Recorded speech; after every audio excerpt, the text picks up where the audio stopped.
everyone, it's Nathan from Nathan's DIY Garage. Today we're cleaning a throttle body.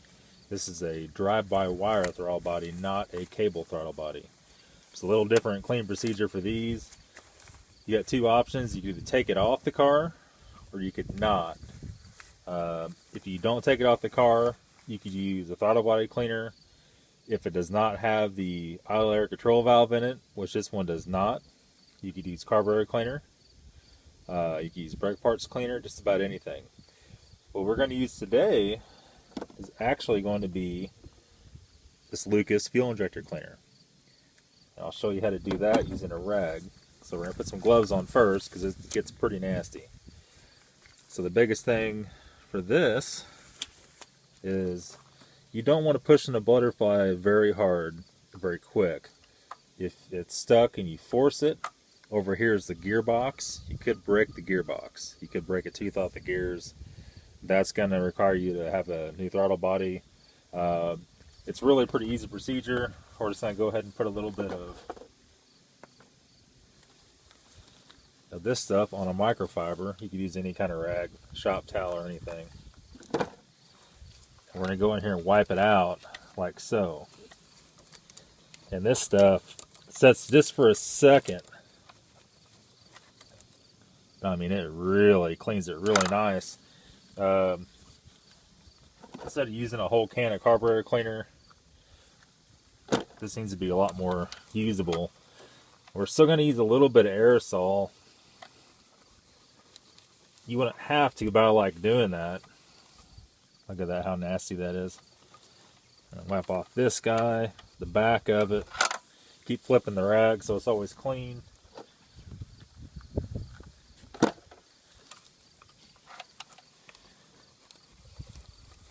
All the way around, and as far as you can reach, and every time I do it, it's just super nasty. And every time I go to a new spot, I put a little bit. It looks kind of like honey, and this stuff eats carbon very well.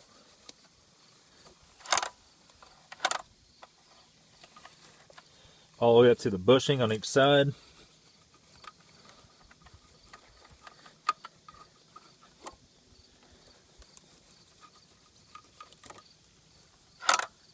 A little bit more and we should be good. You could buy a little bottle of this fuel injector cleaner. It don't have to be Lucas, it could be any brand at all.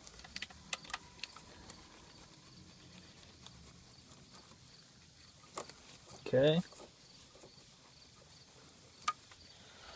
This one's pretty nasty. It has 140,000 miles on it. Probably never been cleaned by the way it looks.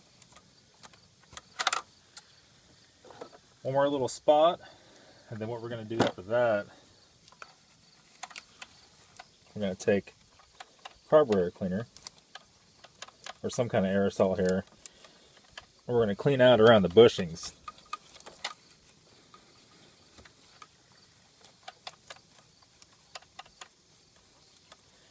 Like a big chunk of it in there. Okay, so we're pretty clean.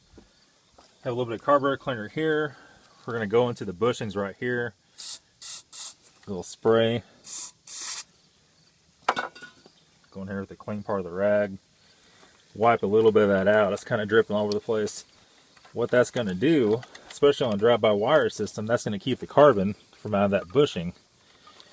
When you get carbon in the bushing, what happens is it makes the throttle stick. So on a drive-by-wire, it could actually hang open a little bit like that. And what's going to happen at that point is it's going to have odd idle. A lot of cars that'll idle up and down, that'll idle too high, it's trying to correct for the mixture. The computer can't move the butterfly right. There you go. And it looks pretty good now. It's not absolutely perfect, but the only ever going to do that is to take it off.